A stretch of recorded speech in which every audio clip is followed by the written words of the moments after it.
Welcome to Betrayal Stories. In today's video, we're diving into a story that reminds us how sometimes the quietest evenings can echo the loudest truths about family, love, and the way small choices can heal old distances. When I look back at that particular evening, I realize something simple but powerful, that life's most unforgettable memories rarely come from grand events. Sometimes it's the quiet nights, the ones that begin without expectation, that end up reshaping the way you see the people you love. My name is Emily, and I grew up in a small, quiet, suburban neighborhood in Ohio. Our home wasn't fancy. It wasn't big or picture-perfect, but it was alive, with laughter, noise, and the kind of chaos that only a family of 4 can create. There was always something happening in that house. The TV humming in the background, my mom humming while she cooked, my dad reading the newspaper, and my younger brother, Jacob, darting around the living room, usually trailing behind me like a shadow. Jacob was 3 years younger than me. When we were kids, he wanted to do everything I did. If I was painting, he'd grab his crayons. If I was reading, he'd sit beside me pretending to read too. He was this little whirlwind of energy, always curious, always following, always watching. But as we grew older, something changed, as it always does. I got busy with school, with friends, with the 1,000 little distractions that come with being a teenager. And Jacob, he started finding his own world too. New friends, new hobbies, a life that didn't need to orbit around his older sister anymore. We still lived under the same roof, but somewhere along the way, we became strangers sharing the same hallway. And that, though I didn't realize it then, was a kind of quiet betrayal on my part. Not one with anger or words, but one born of distance. That evening, the one that changed everything, started like any other. Our parents had been invited to a neighborhood dinner, one of those community get-togethers they loved. Since Jacob and I were both considered old enough, they decided to leave us home alone for the evening. Before leaving, Mom gave us her usual list of instructions. Dinner's in the fridge, don't open the door for anyone, and please, no mess. Dad chimed in too, reminding us to lock up and behave. They left laughing, trusting that their now grown kids could handle a few hours alone. As soon as their car disappeared down the street, the house fell into a kind of silence I wasn't used to. For a while it felt peaceful, almost freeing. I had planned to spend the night in my room, reading the novel I'd just started. I'd been waiting for a quiet evening to really sink into it, but as I passed the living room, I saw Jacob sitting on the couch, staring blankly at the ceiling, a baseball in his hand that he kept tossing into the air and catching with a soft thud. He looked bored. Not the usual kind of I don't know what to do, bored, but the heavier kind, the one that carries a bit of loneliness. Something in his expression made me stop. He looked younger in that moment, like the kid who used to follow me everywhere, the one who'd beg me to build forts or play tag in the yard. I don't know why, but I felt a sudden tug of guilt. It had been so long since we'd done anything together, really together. So instead of walking past him, I leaned against the doorframe and said, "Hey, Jacob, want to do something?" He blinked at me like I'd just spoken another language.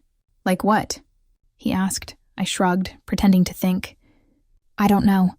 Something fun. Maybe we can make something." And then an idea hit me like lightning. "Wait, what if we build a fort?" His whole face changed in an instant. His eyes lit up, his posture straightened, and I swear I saw the faintest spark of childhood come back to life in him. "Like the ones we used to make?" he asked, his voice lifting with excitement.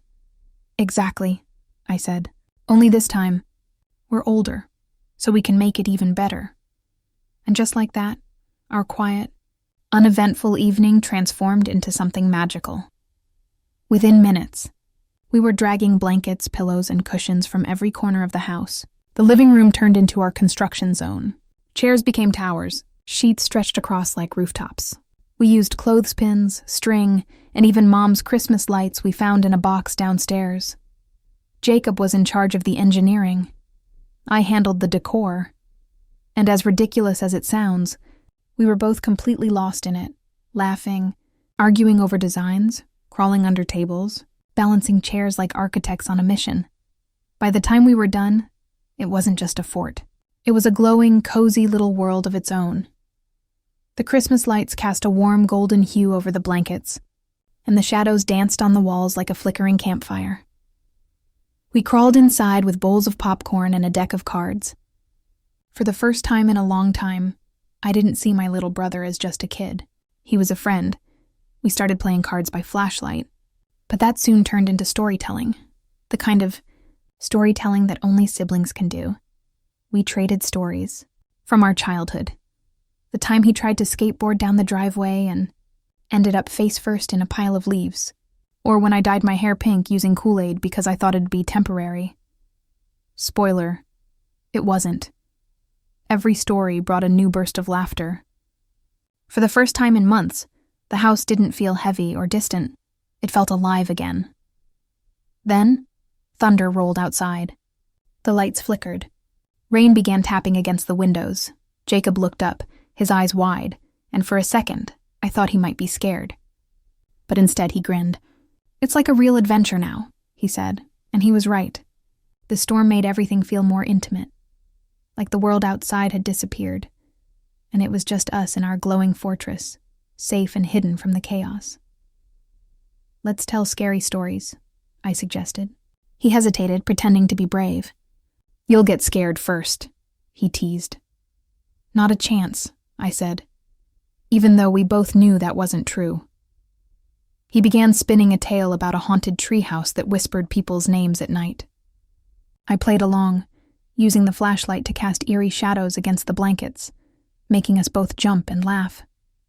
Somewhere between the laughter and the shivers, I realized something. I'd missed this. I'd missed him.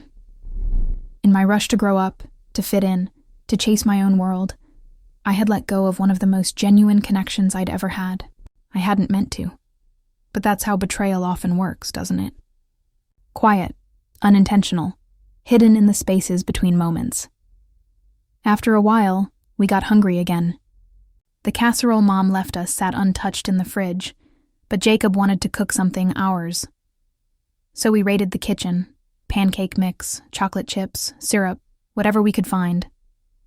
The kitchen turned into a war zone of flour and laughter. Batter ended up on the counter, the floor, and somehow on my hair. But when we finally sat down with our pancakes, golden, uneven, and a little burn on the edges, they tasted perfect.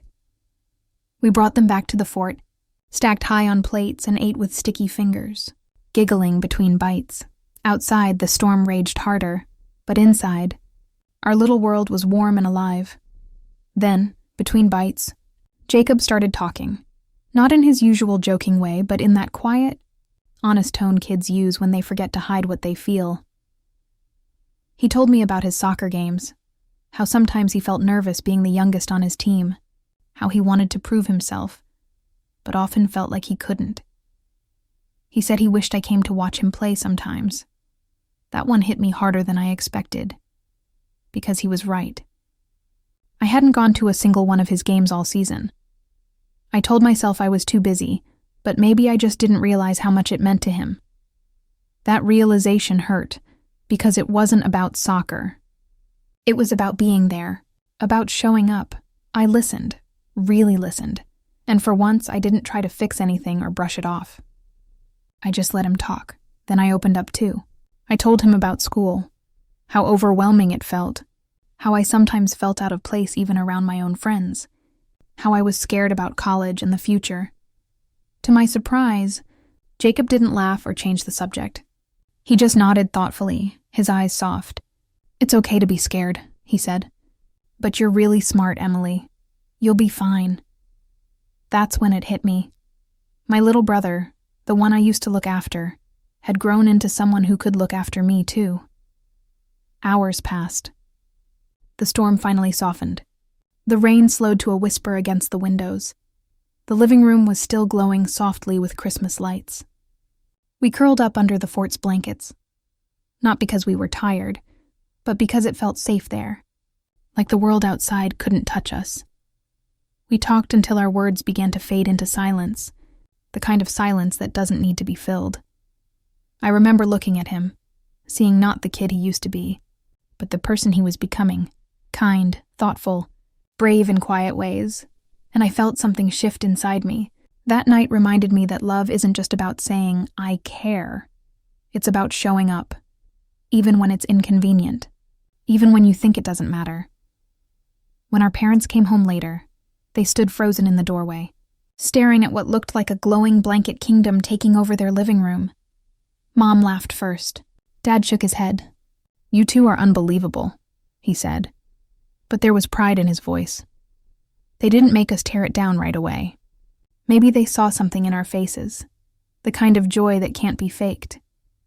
That night didn't change the world. It didn't erase all the distance that had grown between us, but it did something quieter, something deeper.